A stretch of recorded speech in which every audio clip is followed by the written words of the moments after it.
ಪಹಲ್ಗಾಮ್ ದಾಳಿ, ಎಲ್ಇಟಿ ಮುಖ್ಯಸ್ಥನ ವಿರುದ್ಧ ಎನ್ಐಎ ಆರೋಪಪಟ್ಟಿ ಸಲ್ಲಿಕೆ. ಪಹಲ್ಗಾಮ್ ಭಯೋತ್ಪಾದಕ ದಾಳಿ ಪ್ರಕರಣದಲ್ಲಿ ರಾಷ್ಟ್ರೀಯ ತನಿಖಾ ಸಂಸ್ಥೆ ಸೋಮವಾರ ಪಾಕಿಸ್ತಾನ ಮೂಲದ ಭಯೋತ್ಪಾದಕ ಸಂಘಟನೆ ಲಷ್ಕರ್-ಎ-ತೈಬಾ ಮತ್ತು ಅದರ ಪ್ರತಿನಿಧಿ ದಿ ರೆಸಿಸ್ಟೆನ್ಸ್ ಫ್ರಂಟ್ನ ಮುಖ್ಯಸ್ಥ ಮತ್ತು ಸ್ಥಾಪಕ ಹಫೀಜ್ ಸಯೀದ್ ವಿರುದ್ಧ ಆರೋಪಗಳನ್ನು ದಾಖಲಿಸಿದೆ. ಏಪ್ರಿಲ್ 22, 2025 ರಂದು ನಡೆದ ದಾಳಿಯಲ್ಲಿ 26 ನಾಗರಿಕರು ಸಾವನ್ನಪ್ಪಿದ್ದರು. ಜಮ್ಮುವಿನ ನೇಯ ವಿಶೇಷ ನ್ಯಾಯಾಲಯದ ಮುಂದೆ ಪೂರಕ ಆರೋಪಪಟ್ಟಿ ಸಲ್ಲಿಸಲಾಗಿದೆ ಎಂದು ನೇಯ ವಕ್ತಾರರು ತಿಳಿಸಿದ್ದಾರೆ. ಆರೋಪಿಯ ವಿರುದ್ಧ ಭಾರತೀಯ ನ್ಯಾಯ ಸಂಹಿತಾ ಬಿಎನ್ಎಸ್ 2023ರ ವಿವಿಧ ಸೆಕ್ಷನ್ಗಳು ಮತ್ತು ಕಾನೂನುಬಾಹಿರ ಚಟುವಟಿಕೆಗಳು ತಡೆಗಟ್ಟುವಿಕೆ ಕಾಯ್ದೆ 1967ರ ಅಡಿಯಲ್ಲಿ ಆರೋಪ ಹೊರಿಸಲಾಗಿದೆ. ಭಾರತದ ವಿರುದ್ಧ ಯುದ್ಧ ನಡೆಸಿದ್ದಕ್ಕಾಗಿ ಮತ್ತು ಗಡಿಯಾಚೆಯಿಂದ ಪಿತೂರಿ ರೂಪಿಸಿದ್ದಕ್ಕಾಗಿ ಆರೋಪಿಗಳ ವಿರುದ್ಧ ಎನ್ಐಎ ದಂಡನಾ ವಿಭಾಗವನ್ನು ಸಹ ಆರೋಪಿಸಿದೆ ಎಂದು ಎನ್ಐಎ ತಿಳಿಸಿದೆ.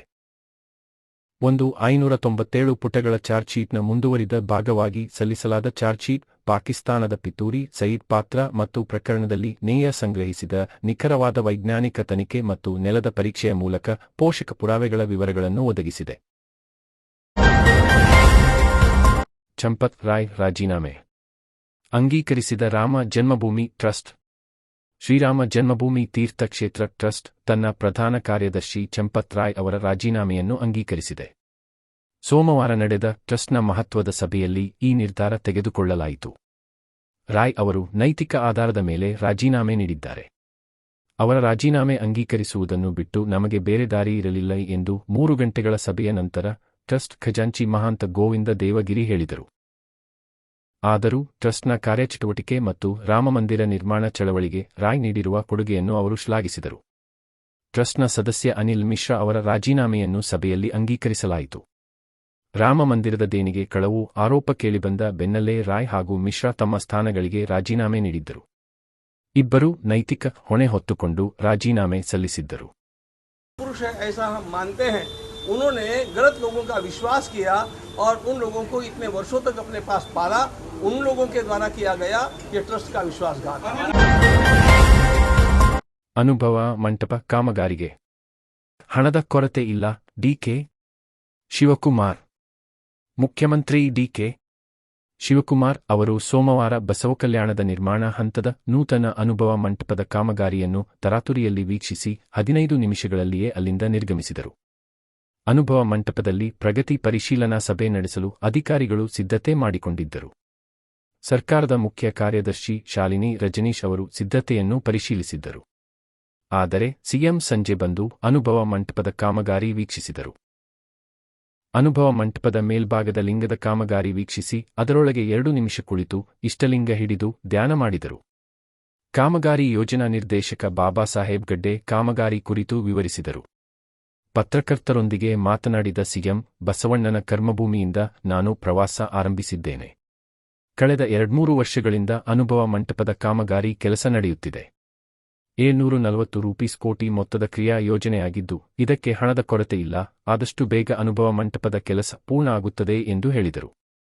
ಮಂಗಳವಾರ ಜು 7 ಕಲಬುರಗಿ ವಿಭಾಗ ಮಟ್ಟದ ಸಭೆ ಕರೆದಿದ್ದೇನೆ. ಅಲ್ಲಿ ಬರ ಪರಿಸ್ಥಿತಿ ಕುರಿತು ಚರ್ಚಿಸಲಾಗುವುದು. ಏಕಾಏಕಿ ಬರಗಾಲ ಘೋಷಿಸಲು ಆಗುವುದಿಲ್ಲ. ಎಲ್ಲಾ ಕಡೆಗಳಿಂದ ವರದಿ ಬರಬೇಕು ಎಂದರು. ಇದನ್ನು ಆದಷ್ಟು ಜಲ್ದಿ ಮುಗಿಸಬೇಕು ಕೆಲಸ ಅಂತೇಳಿ ಹೇಳಿದ್ದಾರೆ. ಯಾವ ಥರದ ಹಣನೂ